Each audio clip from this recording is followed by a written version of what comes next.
வணக்கம் வேந்தரின் கண்ணுறங்கும் வேளையிரவு செய்திகளுக்காக ஷமீனா. முதலில் தலைப்புச் செய்திகள். 1 லட்சம் கிலோ பருப்பு இறக்குமதி செய்ய தனியாருக்கு அனுமதி. பருப்பு தட்டுப்பாட்டை போக்க மத்திய அரசு நடவடிக்கை. எச்சரிக்கையாக வார்த்தைகளை கையாள வேண்டும். அமைச்சர்களுக்கு ராஜ்நாத் சிங் அறிவுரை. எழுத்தாளர்கள் விருதை திரும்பப் பெற வேண்டும். சாகித்ய அகாடமி அமைப்பு வேண்டுகோள். வரும் 28ஆம் தேதி வடகிழக்கு பருவமழை தொடங்கும். வானிலை ஆய்வு மையம் தகவல்.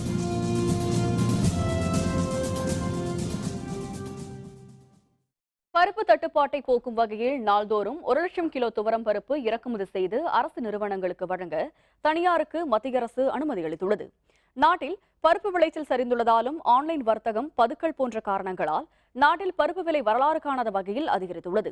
இதனால் மக்கள் கடும் அவதிக்கு ஆளாகியுள்ளனர். தமிழகம் உள்ளிட்ட 10 மாநிலங்களில் அலுவலர்கள் நடத்திய சோதனையில் 35,000 டன் பருப்பு பறிமுதல் செய்யப்பட்டுள்ளது.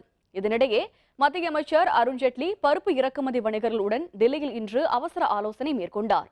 அப்பொழுது நாள்தோறும் 1 லட்சம் கிலோ வரை துவரம் பருப்பு இறக்குமதி செய்து அரசு நிறுவனங்களுக்கு விநியோகம் செய்ய அவர் ஒப்புதல் அளித்தார்.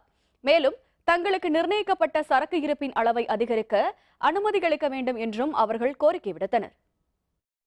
The association has announced today that it will make available to the government 1 lakh kilos of tuar dal at 135 rupees per kilo to any government agency for the public distribution. இதனிடையே நாடு முழுவதும் இன்று நடத்தப்பட்ட சோதனையில் 50,000 டன் பருப்பு பறிமுதல் செய்யப்பட்டுள்ளதாக மத்திய நுகர்வோர் நலத்துறை அமைச்சகம் தெரிவித்துள்ளது. அனைத்து மாநிலங்களிலும் தொடர்ந்து சோதனை நடத்தப்படும் என்றும் கூறியுள்ளது. நாட்டில் நடைபெறும் சம்பவங்கள் தொடர்பாக கருத்து தெரிவிக்கும் பொழுது எச்சரிக்கையாக வார்த்தைகளை கையாள வேண்டும் என மத்திய உள்துறை அமைச்சர் ராஜ்நாத் சிங் தெரிவித்துள்ளார். ஹரியானா மாநிலத்தில் தலித் குழந்தைகள் தீ வைத்து எரிக்கப்பட்ட சம்பவம் தொடர்பாக மத்திய அமைச்சர் VK சிங் தெரிவித்த கருத்து சர்ச்சையை ஏற்படுத்தியுள்ளது. இது தொடர்பாக தாழ்த்தப்பட்டோர் ஆணையம் அவருக்கு நோட்டீஸ் அனுப்பியுள்ளது. இது தவிர வட மாநிலத்தவர்கள் பற்றி மத்திய இணையமைச்சர் கிரண் ரிஜிஜு தெரிவித்த கருத்தும் கண்டனத்தை ஏற்படுத்தியுள்ளது. இதனிடையே தில்லியில் செய்தியாளர்களுடன் பேசிய மத்திய அமைச்சர் ராஜ்நாத் சிங் தங்களுடைய கருத்துக்கள் தொடர்பாக ஏற்கனவே VK சிங், கிரண் ரிஜிஜு ஆகியவர்கள் விளக்கம் அளித்துள்ளதாக தெரிவித்தார். எனினும் சம்பவங்கள் தொடர்பாக கருத்துக்களை தெரிவிக்கும் பொழுது எச்சரிக்கையாக இருக்க வேண்டும் என்றும் ராஜ்நாத் சிங் கேட்டுக்கொண்டார்.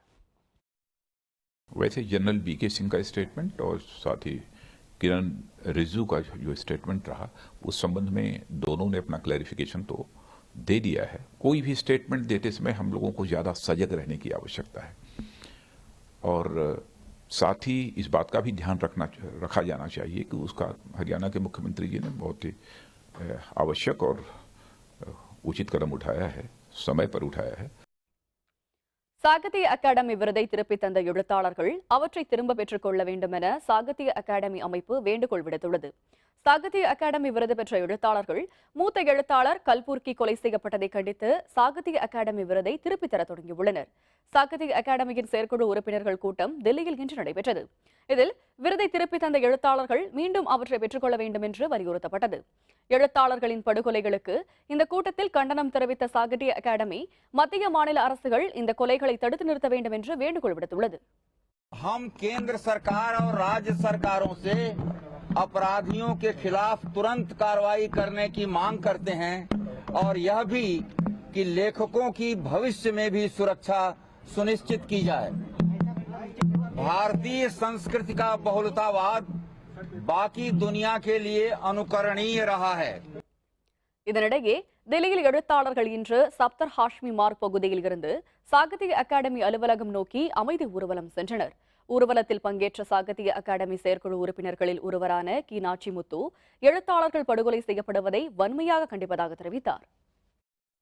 The executive board of the Sahitya Academy unanimously condemned the killings vehemently and also appealed to the state and central governments to take steps to prevent such things to happen in future. To appeal to the writers to take back the awards, those who were returned, and also the members who were resigned to take back the resignation. These are the three things, and it was unanimous.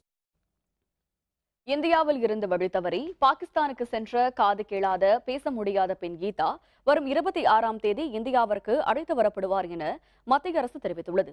இந்தியாவைச் சேர்ந்த கீதா என்ற பெண் தனது 7 வயதில் 15 ஆண்டுகளுக்கு முன்பு ரயிலில் வழி தவறி லாகூருக்கு சென்றார். ஏதி அறக்கட்டளையினர் அவரை மீட்டு கராச்சியில் வளர்த்து வருகின்றனர். தற்பொழுது 22 வயதான மாற்றுத்திறனாளி கீதா பாகிஸ்தானில் இருப்பது இந்திய வெளியுறவுத்துறைக்கு தெரியவந்தது. அவரை இந்தியாவிற்கு அழைத்து வருவதற்கான நடவடிக்கைகள் மேற்கொள்ளப்பட்டு வருகின்றன. இது தொடர்பாக செய்தியாளர்களுடன் பேசிய மத்திய வெளியுறவுத்துறை செய்தி தொடர்பாளர் விகாஸ் ஸ்வரூப், கீதாவின் மரபணு பரிசோதனை நடத்தப்பட்டு உறவினர்களிடம் ஒப்படைக்கப்படுவார் என்று தெரிவித்தார். We will be doing DNA testing to establish conclusive proof.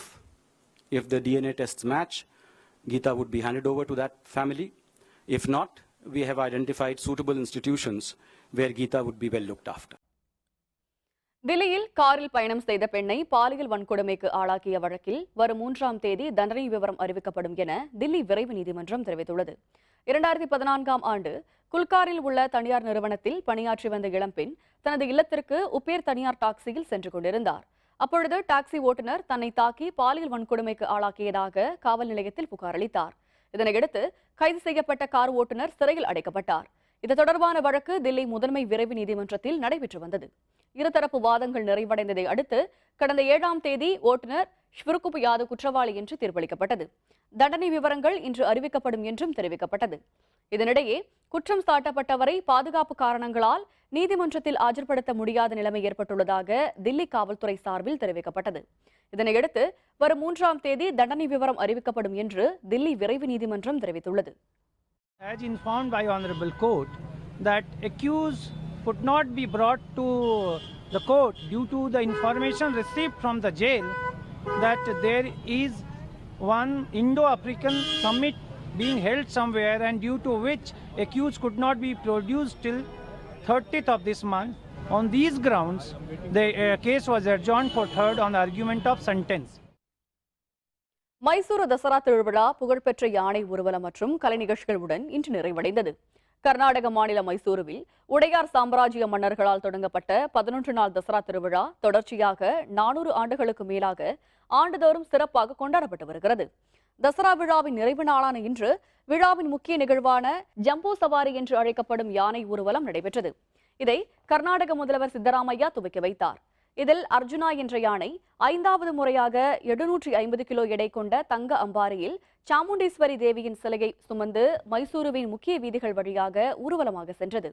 ஊர்வலத்தில் கர்நாடகத்தின் வரலாறு, பண்பாடு, கலாச்சாரத்தை விளக்கும் 23 அலங்கார ஊர்திகள் இடம்பெற்றிருந்தன. இதனையடுத்து அலங்கரிக்கப்பட்ட குதிரைகள் அணிவகுப்பு, காவல்துறையின் தீப்பந்த அணிவகுப்பு மற்றும் கலை நிகழ்ச்சிகளும் சிறப்பாக நடைபெற்றன. மாலைக்கு பின் மைசூருவில் உள்ள அரண்மனை வளாகம் முழுவதும் ஒளி விளக்குகளால் ஒளிர்ந்தது. இலங்கை போர்க்குற்றம் தொடர்பாக இலங்கை அரசியலமைப்பு சட்டத்திற்கு உட்பட்ட விசாரணை நடத்தப்படும் என இலங்கை அதிபர் மைத்ரிபால சிறிசேனா தெரிவித்துள்ளார். இலங்கையில் நடைபெற்ற போர்க்குற்றம் தொடர்பாக பன்னாட்டு நீதிபதிகள் அடங்கிய நீதிமன்றம் விசாரிக்க வேண்டும் என ஐநா மனித உரிமைகள் ஆணையத்தில் தீர்மானம் நிறைவேற்றப்பட்டது. இதுபற்றி இலங்கை அதிபர் சிறிசேனா தலைமையில் 21 கட்சிகளின் தலைவர்கள் கலந்து கொண்ட கூட்டத்தில் விரிவாக விவாதிக்கப்பட்டது. இதில் ஐநா தீர்மானத்தை நிராகரிக்க வேண்டும் என பெரும்பாலான கட்சிகள் வலியுறுத்துவதாக தெரிகிறது. எனினும் இதற்கு பதிலளித்த சிறிசேனா இலங்கை அரசியலமைப்பு சட்டத்திற்கு உட்பட்டே விசாரணை நடத்தப்படும் என்று தெரிவித்தார். தமிழகத்தில் வரும் 28ஆம் தேதி முதல் வடகிழக்கு பருவமழை தொடங்கும் என சென்னை வானிலை ஆய்வு மையம் தெரிவித்துள்ளது. சென்னையில் செய்தியாளர்களுடன் பேசிய வானிலை ஆய்வு மைய இயக்குநர் ரமணன், தென்மேற்கு வங்கக்கடலில் இலங்கையை ஒட்டிய கடல் பகுதியில் ஏற்பட்டுள்ள மேலடுக்கு சுழற்சி காரணமாக தமிழகத்தில் மழை பெய்து வருவதாக தெரிவித்தார். இந்த பகுதியில் வரும் 26ஆம் தேதி குறைந்த காற்றழுத்த தாழ்வு பகுதி உருவாக வாய்ப்பிருப்பதாகவும் அவர் கூறினார். கடந்த 24 மணி நேரத்தில் அதிகளவாக கன்னியாகுமரி மாவட்டம் கன்னிமார் பகுதியில் 80 மில்லிமீட்டர் மழையும், சிவகிரியில் 70 மில்லிமீட்டர் மழையும் பதிவாகியிருப்பதாகவும் அவர் குறிப்பிட்டார். வடகிழக்கு பருவமழையானது 28ஆம் தேதி துவங்குவதற்கான வாய்ப்பு பிரகாசமாக உள்ளது. அடுத்த 24 மணி நேரத்தை பொறுத்தவரை இந்த மேலடுக்கு சுழற்சியின் காரணமாக தமிழகம் மற்றும் புதுச்சேரியில் ஓரிரு இடங்களில் நாம் மழை எதிர்பார்க்கலாம். சென்னை நகரை பொறுத்தவரை வானம் மேகமூட்டத்துடன் இருக்கும். நகரின் சில பகுதிகளில் மழை வருவதற்கான வாய்ப்பு உண்டு. மக்கள் நல கூட்டு இயக்கத்தின் குறைந்தபட்ச செயல் திட்டம் நவம்பர் 2ஆம் தேதி வெளியிடப்படும் என வைகோ அறிவிப்பு. விவரம் விளம்பர இடைவேளைக்கு பிறகு.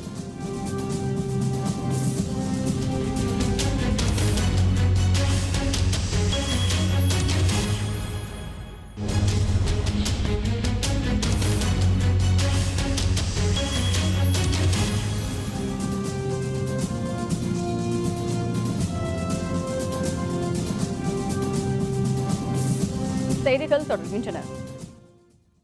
தமிழகத்தில் உள்ள ரேஷன் கடைகளில் பருப்பு உள்பட பல்வேறு பொருட்கள் முறையாக வழங்கப்படுவதில்லை என்று தேமுதிக தலைவர் விஜயகாந்த் குற்றம் சாட்டியுள்ளார்.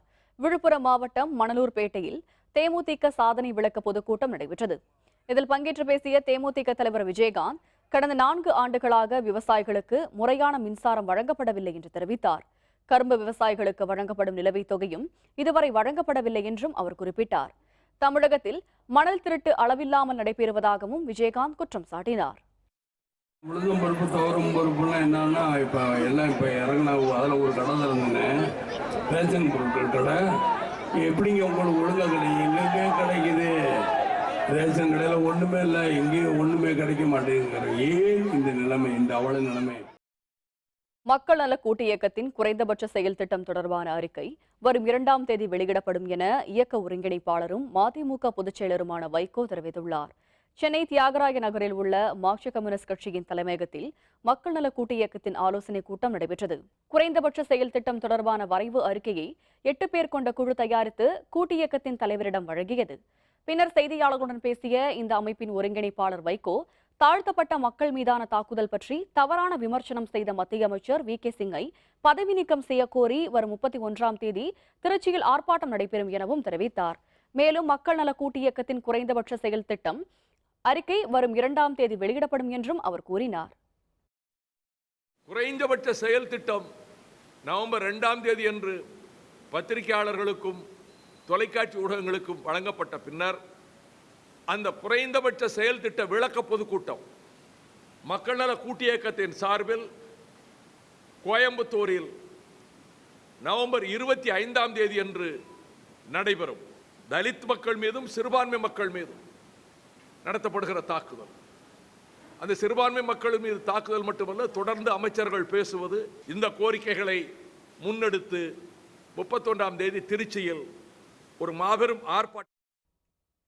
ஹரியானாவில் தலித் குழந்தைகள் கொல்லப்பட்ட விவகாரம் பற்றி சர்ச்சைக்குரிய கருத்தை தெரிவித்த மத்திய அமைச்சர் VK சிங்கை பிரதமர் பதவி நீக்கம் செய்ய வேண்டுமென இந்திய கம்யூனிஸ்ட் கட்சியின் தேசிய செயலர் டி ராஜா வலியுறுத்தியுள்ளார். தஞ்சையில் செய்தியாளர்களுடன் பேசிய அவர், குழந்தைகளின் இறப்பை இழிவுபடுத்திய அமைச்சர் VK சிங்கின் பேச்சு கண்டனத்திற்குரியது என்று தெரிவித்தார். மத்திய அமைச்சர் VK சிங் ஒரு நாயின் மீது யாரோ ஒருவர் கல் தூக்கி போடுவதற்கெல்லாம் மத்திய அரசு பொறுப்பாகுமா, பொறுப்பெடுக்க முடியுமா என்று கேட்டிருக்கிறார். இது வன்மையாக கண்டனத்துக்குரியது. அவர் மத்திய அமைச்சராக நீடிப்பதற்கு தகுதியை இழந்து விடுகிறார். அவர் மத்திய அமைச்சராக இருக்கலாமா என்பதை பிரதமர் நரேந்திர மோடி இன்றைக்கு முடிவு செய்ய வேண்டும். புதுச்சேரியில் ஆளும் அரசு எல்லா வகையிலும் தோல்வியடைந்து விட்டதால் முதல்வர் ரங்கசாமி பதவி விலக வேண்டுமென எதிர்க்கட்சித் தலைவர் வைத்திலிங்கம் வலியுறுத்தியுள்ளார். புதுச்சேரியில் செய்தியாளர்களுடன் பேசிய அவர், குப்பை அள்ளும் டெண்டர் தனியாரிடம் ஒப்படைக்கப்பட்டதில் முறைகேடுகள் நடந்திருப்பதாகவும் அது பற்றி விசாரணைக்கு உத்தரவிட வேண்டும் என்றும் கூறினார். மேல்நிலை எழுத்தர் தேர்வில் முறைகேடு நடந்திருப்பதாக ஆளும் கட்சி சட்டப்பேரவை உறுப்பினரை கூறியிருப்பதாகவும் வைத்திலிங்கம் குற்றம் சாட்டினார். ஆட்சி மீது மக்கள் நம்பிக்கை இழந்து விட்டதால் ரங்கசாமி முதல்வர் பதவியில் இருந்து விலகி தேர்தலை சந்திக்க வேண்டும் என்றும் வைத்திலிங்கம் வலியுறுத்தியுள்ளார். அவருக்கு இருக்கக்கூடிய நிலைமை என்னன்னு கேட்டினா, தன்னுடைய ஆட்சியை நிலைத்து வைத்துக் கொள்வதா அல்லது பொதுமக்களுக்கு சேவை செய்வதா என்ற இரட்டை நிலையில் அவர்கள் இருந்து கொண்டிருக்கின்றார்கள். என்னை கேட்டால் என்னுடைய தனிப்பட்ட கருத்தானது, அவர் தன்னுடைய பதவியை ராஜினாமா செய்துவிட்டு தேர்தலை சந்திப்பது தான் உகந்ததாக இருக்கும். இலங்கை சிறையில் உள்ள 87 மீனவர்களையும் 39 படகுகளையும் விடுவிக்க கோரி நாளை முதல் காலவரவற்ற வேலைநிறுத்த போராட்டத்தில் ஈடுபடுவதென ராமேஸ்வரம் பகுதி மீனவர்கள் முடிவெடுத்துள்ளனர். மீனவர்கள் சங்க கூட்டமைப்பின் கூட்டம் ராமேஸ்வரத்தில் இன்று நடைபெற்றது. இலங்கை சிறையில் அடைக்கப்பட்டுள்ள 87 மீனவர்களுக்கு சரியாக உணவு வழங்கப்படுவதில்லை என்று மீனவர்கள் தெரிவித்தனர். எனவே 87 மீனவர்களை விடுதலை செய்ய வலியுறுத்தி நாளை முதல் காலவரம்பற்ற போராட்டத்தில் ஈடுபடுவது எனவும் நாளை ஒரு நாள் உண்ணாவிரத போராட்டம் மேற்கொள்வது என்றும் இந்த கூட்டத்தில் முடிவெடுக்கப்பட்டது. மத்திய அரசாங்கம் நம்மளுடைய வெளிவாரத்துறை மூலமா அதை கண்டித்து நடவடிக்கை எடுக்கும் ஒரு கோரிக்கையை வச்சு படகுகளையும் மீனவர்களையும் மீட்டுக் கொடுக்கணும். அதே மாதிரி ஏற்கனவே பிடிக்கப்பட்டு மூழ்கடிக்கப்பட்ட 18 படகுகளுக்கும் அந்த மீனவர்கள் எந்த விதமான தொழிலும் இல்லாமல் கஷ்டப்பட்டு இருக்காங்க, அவங்களுக்கு மாற்றுத் தொழிலுக்கும் அரசாங்கம் வழிபடணுங்கிற கோரிக்கையை வச்சு அந்த உண்ணாவிரத்தை ஆரம்பிச்சிருக்கோம். பெரம்பலூர் மாவட்டம் விசுவக்குடியில் கட்டப்பட்டு வரும் நீர்த்தேக்க பணிகளையும் பாசன கால்வாய் பணிகளையும் விரைந்து முடிக்க வேண்டும் என விவசாயிகள் கோரிக்கை வைத்துள்ளனர். பெரம்பலூர் மாவட்டம் வேப்பந்தட்டை அருகே செம்மலை பச்சை மலைகளுக்கு இடையே விசுவக்குடி நீர்த்தேக்க திட்டத்திற்கான பணிகள் நடைபெற்று வருகின்றன. 33 கோடி ரூபாய் மதிப்பில் கட்டப்பட்டு வரும் இந்த நீர்த்தேக்கத்தின் பணிகள் 90% முடிவடைந்துள்ளன. பணிகள் தற்பொழுது மந்தமான நிலையில் நடைபெற்று வருவதாக கூறப்படுகிறது. இந்த நீர்த்தேக்க திட்டத்தினால் சுற்றியுள்ள 2000 ஏக்கர் பாசன நிலங்கள் பயன்பெறும் என்பதால் திட்டத்தை விரைந்து முடிக்க வேண்டும் எனவும் அந்த பகுதி விவசாயிகள் கோரிக்கை வைத்துள்ளனர். இந்த டேமுடைய பாசன வாய்க்கால் பணிகள் இன்னும் ஆரம்பிக்கவே இல்லை. கூடிய விரைவில் அந்த பணியை ஆரம்பித்து கொடுத்தாங்க அப்படின்னா எங்களுடைய இந்த டேம் நொம்பு மீதியை தண்ணீரை வெளியே வேஸ்ட்டாக திறந்து விடாமல் எங்களுக்கு பாசனத்துக்கு பயன்படும் என்று நம்புகிறோம். மாமன்னர் ராஜராஜ சோழனின் 1030வது சதய விழாவை ஒட்டி தஞ்சை பெரிய கோவிலில் உள்ள அருள்மிகு பெருவுடையாருக்கு சிறப்பு அபிஷேகம் நடைபெற்றது. மாமன்னன் ராஜராஜ பிறந்த ஐப்பசி மாதம் சதய நட்சத்திர நாள் ஆண்டுதோறும் சதய விழாவாக சிறப்பாக கொண்டாடப்பட்டு வருகிறது. இன்று 1030வது சதய விழாவை ஒட்டி காலை சிவகணங்கள் வாத்தியங்கள் இசைக்க திருமுறை நூல் யானை மீது வைக்கப்பட்டு 4 ராஜ வீதிகளில் உலா வந்தது. பின்னர் ராஜராஜ சோழனின் சிலைக்கு மாவட்ட ஆட்சியர் என் சுப்பையன், சதய விழா குழு தலைவர் ரங்கசாமி, அரசியல் கட்சியினர், பல்வேறு அமைப்பினர் உட்பட பலர் மாலை அணிவித்து மரியாதை செலுத்தினர்.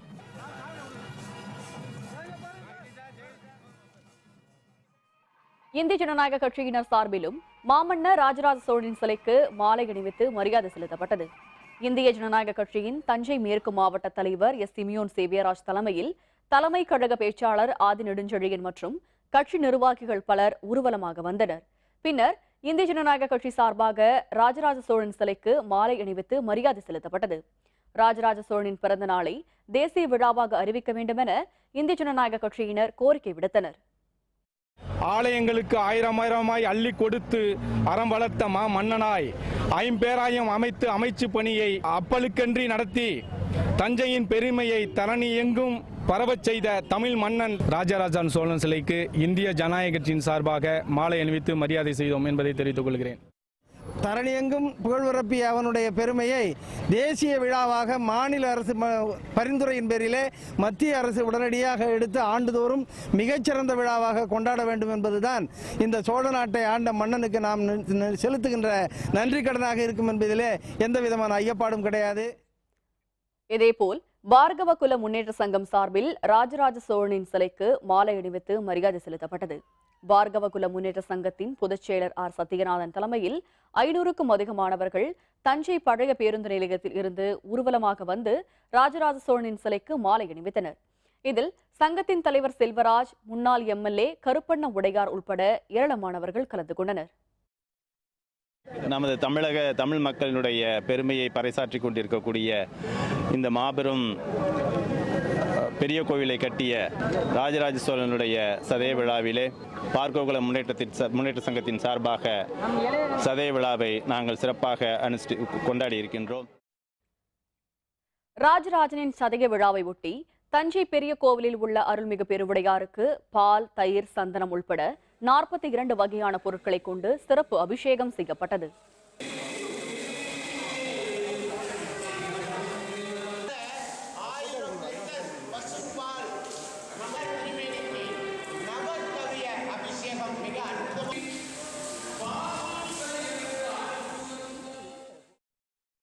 தமிழகத்தில் தொடர் விடுமுறை விடுக்கப்பட்டுள்ளதை ஒட்டி ஈரோடு மாவட்டத்தில் உள்ள பவானிசாகர் அணை பூங்காவிற்கு ஏராளமான சுற்றுலா பயணிகள் வந்திருந்தனர்.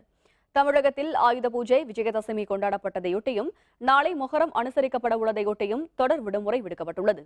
இதனால் ஈரோடு மாவட்டம் சத்தியமங்கலம் அருகே பவானிசாகர் அணையை ஒட்டியுள்ள பூங்காவிற்கு மாவட்டத்தின் பல்வேறு பகுதிகளில் இருந்தும் வெளி மாவட்டங்களில் இருந்தும் வரும் சுற்றுலா பயணிகளின் எண்ணிக்கை அதிகரித்துள்ளது. மெட்ராஸ்லேருந்து வந்திருக்காங்க. இந்த பார்க் நல்லா சுற்றி ஃபேமிலியோடு வந்துருக்கோம் எல்லாரும். இங்கே எல்லாம் பார்க் எல்லாமே இருக்குது. தண்ணி நீர்வீழ்ச்சி இருக்குது, பொம்மை குழந்தைங்க விளையாட பொம்மைங்கள்லாம் இருக்குல்ல, நல்ல மரம் செடி கொடிலாம் நல்லா இருக்குது, நிழல் தர்றது நல்லா இருக்குது, சூப்பராக இருக்குது. பார்க் இருக்குது, குழந்தைங்க விளையாடுறதுக்கு நல்ல ஐட்டம்ஸ் இருக்குது, போட்டிங் இருக்குது, நல்லா இருக்குது, ரொம்ப சேஃபாக தான் இருக்குது, போட்டிங் எல்லாம் ப்ராப்ளம் இல்லை. டேம் மேலே தண்ணி வரதெல்லாம் நல்லா இருக்குது. பட் வர்றவங்க இன்னும் கொஞ்சம் க்ளீனாக வச்சுட்டா நல்லாயிருக்கும். நீலகிரி மாவட்டம் உதகையில் முறையான வாகன நிறுத்தமிடம் அமைக்கப்பட வேண்டும் என சுற்றுலா பயணிகள் கோரிக்கை விடுத்துள்ளனர். கோடை விடுமுறையின் பொழுதும் தொடர் விடுமுறைகளின் பொழுதும் அதிகமான சுற்றுலா பயணிகள் உதகைக்கு சுற்றுலா வரும் நிலையில் ஆண்டுதோறும் சுற்றுலா பயணிகளின் எண்ணிக்கை அதிகரித்துக் கொண்டே வருகிறது. சுற்றுலா பயணிகளின் வாகனங்களை நிறுத்துவதற்கு முறையான நிறுத்துமிடம் இல்லாததால் உதகை போக்குவரத்து நெரிசலில் சிக்கி தவித்து வருகிறது. கடந்த சில வருடங்களுக்கு முன்னர் உதகையில் வாகன நிறுத்துமிடம் அமைக்கப்படும் என தமிழக அரசு அறிவித்திருந்தது. இந்த திட்டத்தை விரைந்து நிறைவேற்ற வேண்டும் என சுற்றுலா பயணிகள் கோரிக்கை விடுத்துள்ளனர். வரும்பொழுது நிறைய நேரங்கள் இந்த டிராஃபிக்னாலே எங்களுக்கு வேஸ்ட் ஆகுதுனால இங்கே நிறைய நல்ல இடங்கள்லாம் சுற்றி பார்க்க முடியல. மறுபடியும் இங்கே வரணுமா அப்படின்ற யோசிக்கக்கூடிய ஒரு சுச்சுவேஷன் வருது. அதனால் பார்க்கிங்க்கு கரெக்டான ஒரு லொக்கேஷன் கரெக்டாக பார்த்து நீட்டாக பிளான் பண்ணி பண்ணாங்கன்னா ரொம்ப நல்லா அருமையாக இருக்கும். இப்போ டூரிஸ்டெல்லாம் சுற்றி வராங்கன்னா இங்கே போ அங்கே போன்னு சுற்றி ஊட்டி உள்ளவே சுற்றிட்டு இருக்காங்க. ஃபுல் டிராஃபிக் ஆகிடுது இதனால். ஸோ இதை இப்போ முறையாக பேசி செஞ்சால் வர சீசனுக்கு நல்லாயிருக்கும். ஒரு டைம் இவ்வளோ கஷ்டப்பட்டாங்கன்னா செகண்ட் டைம் வர்றதுக்கு இங்கே வர்றதுக்கு வேறு எங்காவது போயிடலாம், கொடைக்கானல் போயிடலாம், ஏற்காடு போயிடலாம்னு நினைக்கிறாங்க. பிரான்சில் பேருந்து மீது லாரி மோதியது. 42 பேர் பலி. விவரம் விளம்பர இடைவேளைக்கு பிறகு.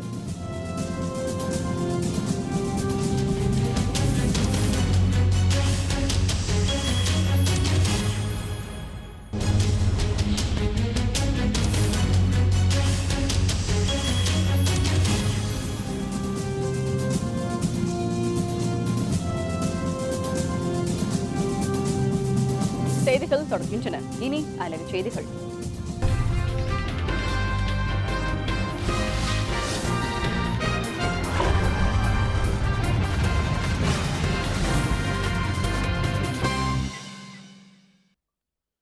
பிரான்ஸ் நாட்டில் பேருந்து மீது லாரி ஒன்று மோதி வெடித்து சிதறியதில் 42 பேர் உயிரிழந்தனர். பிரான்சிஸ் மேற்கு பகுதியில் உள்ள லிப்போன் என்ற நகருக்கு அருகில் உள்ள ஃபியூசிகன் கிராமத்தில் 46 பயணிகளுடன் பேருந்து ஒன்று சாலையில் சென்று கொண்டிருந்தது. அப்பொழுது எதிரே வந்த லாரி ஒன்று பேருந்து மீது பயங்கரமாக மோதியது. மோதிய வேகத்தில் 2 வாகனங்களும் தீப்பற்றி எரிந்தன. இந்த விபத்தில் பேருந்தில் சென்ற பயணிகளில் 42 பேர் உயிரிழந்தனர். 4 பேர் தீக்காயங்களுடன் மீட்கப்பட்டனர்.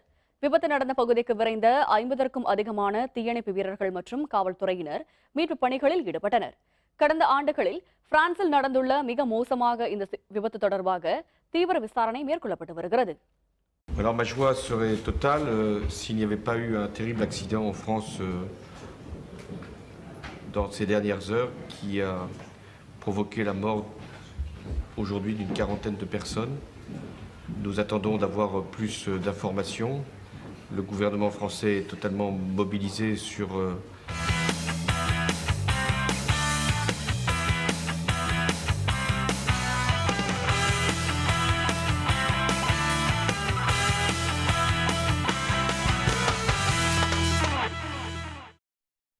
மலேசியாவின் செப்பாங் நகரில் நடந்த கிராண்ட் பிரிக்ஸ் பயிற்சி போட்டியின் ஸ்பெயின் வீரர் ஜார்ஜ் லொரான்சோ முதலிடம் பிடித்தார்.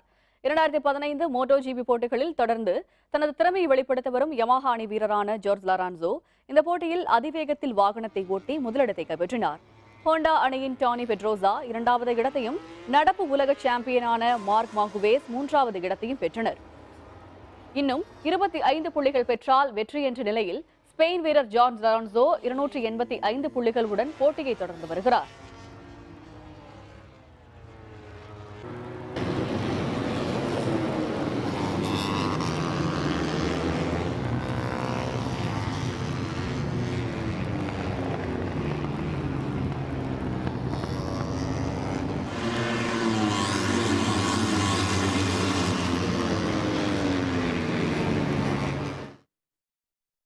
சேலம் மாநகர காவல்துறை சார்பாக காவல்துறையினர் மக்கள் இடையேயான மாவட்ட அளவிலான கைப்பந்து போட்டிகள் தொடங்கியுள்ளன. சேலம் மத்திய சிறைச்சாலை அலுவலர் குடியிருப்பு வளாகத்தில் தொடங்கி நடைபெற்று வரும் போட்டிகள் நாளை நிறைவடைய உள்ளது. ஆண்கள் மற்றும் பெண்கள் என காவல்துறை சார்பாக 7 அணிகளும் மக்கள் சார்பாக 30க்கும் அதிகமான அணிகளும் மோதுகின்றன. இந்த போட்டிகளில் காவல்துறையினருக்கு இணையாக விளையாடி பரிசுகள் பெறுவதே தங்கள் நோக்கம் என போட்டியாளர்கள் தெரிவித்தனர்.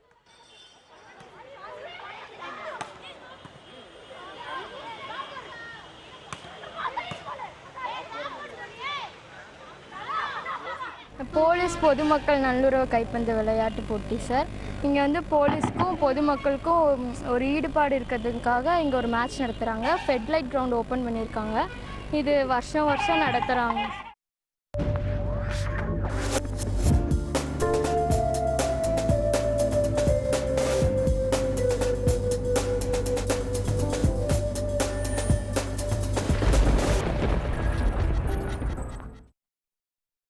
இன்றைய வானிலை நிலவரம்.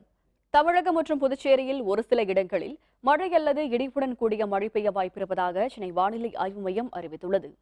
இனி முக்கிய நகரங்களில் பதிவான தட்பவெப்ப நிலைகளை பார்க்கலாம். சென்னையில் அதிகளவாக 33 டிகிரி செல்சியஸும் குறைந்தளவாக 25 டிகிரி செல்சியஸ் வெப்பநிலையும் பதிவானது. மதுரையில் அதிகளவு 34, குறைந்தளவு 24. கோயம்புத்தூரில் அதிகளவு 33, குறைந்தளவு 23. திருச்சியில் அதிகளவு 33, குறைந்தளவு 23.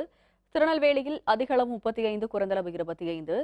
சேலத்தில் அதிகளவு 34, குறைந்தளவு 23. புதுச்சேரியில் அதிகளவு 35, குறைந்தளவு 24. வேலூரில் அதிகளவு 32, குறைந்தளவு 20. உதகையில் அதிகளவு 20, குறைந்தளவு 9. கொடைக்கானலில் அதிகளவு 16, குறைந்தளவு 11 பதிவானது. இனி நாட்டின் பிற நகரங்களின் வெப்பநிலைகளை பார்க்கலாம். தில்லியில் அதிகளவு 33, குறைந்தளவு 17. மும்பையில் அதிகளவு 36, குறைந்தளவு 25. கொல்கத்தாவில் அதிகளவு 34, குறைந்தளவு 26. ஹைதராபாத்தில் அதிகளவு 35, குறைந்தளவு 22 பதிவானது. பெங்களூருவில் அதிகளவாக 31 டிகிரி செல்சியஸும் குறைந்தளவாக 19 டிகிரி செல்சியஸ் வெப்பநிலையும் பதிவானது. மீண்டும் தலைப்புச் செய்திகள். 1 லட்சம் கிலோ பருப்பு இறக்குமதி செய்ய தனியாருக்கு அனுமதி. பருப்பு தட்டுப்பாட்டை போக்க மத்திய அரசு நடவடிக்கை. எச்சரிக்கையாக வார்த்தைகளை கையாள வேண்டும். அமைச்சர்களுக்கு ராஜ்நாத் சிங் அறிவுரை. எழுத்தாளர்கள் விருதை திரும்பப் பெற வேண்டும். சாகித்ய அகாடமி அமைப்பு வேண்டுகோள். வரும் 28ஆம் தேதி வடகிழக்கு பருவமழை தொடங்கும். வானிலை ஆய்வு மையம் தகவல். இத்துடன் வேந்தரின் கண்ணுறங்கும் வேளை இரவு செய்திகள் நிறைவடைந்தன. மீண்டும் நாளை காலை 8 மணிக்கு இளங்கதிர் காலை செய்திகளில் சந்திப்போம். வணக்கம்.